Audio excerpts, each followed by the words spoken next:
Ertalab chas pigoli xamaji qizar yotibdi, zakaz bermadi. Yarim soatmi taxminan 15 minut o'tirdim. Reytinglar yaxshi hammasi.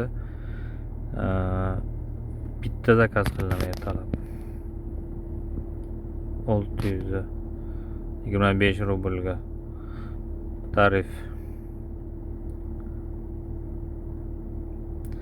Comfort Plus'ni yoqib qo'ygandim faqat, keyin Comfortni ham yoqdim, zakaz baribir bermadi, lekin zakaz ko'p shaharga. Sababi bor buni. Agar bitta joyga o'tirib qolsalar, zakaz bermasa, buni zo'r yo'li bor. Bilganlar biladi, bilmaganlarga tushirasizlar, internetni o'chirasizlar. Net internet deydi. Ozgina kutgandan keyin qaytib yoqasizlar. Yandex sizlarni topadi. Sizlar ko'rinmay qolasizlar. Mana shu. Keyin bemalol zakaz beradi. O'chirib yoqdim ham internetni. Klientlar отказ qildi zakazni. 1 sekundga zakaz tashladi. O'sha uchun e'tibor qilasizlar shu narsaga.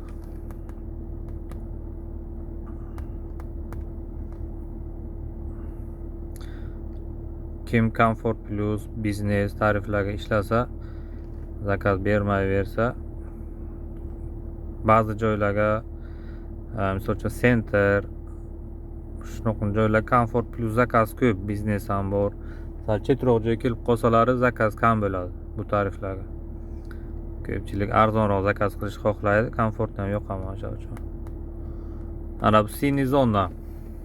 Ko'pchilik biladi. 1.7 qo'yadi.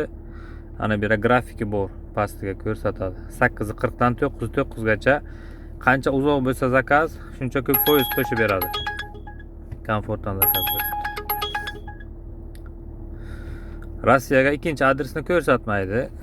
O'zbekistonga ko'rsatadi. Kimga urovni yaxshi bo'lsa, zoluta yoki platina bo'lsa, O'zbekistonga ko'rsatadi. Rossiyaga u narsa yo'q hozir. Avval bor edi, Simena bor edi. Shunga o'xshagan narsalar bor edi, hozir yo'qolgan. O'sha uchun borgandan keyin ko'ramiz ikkinchi adresni.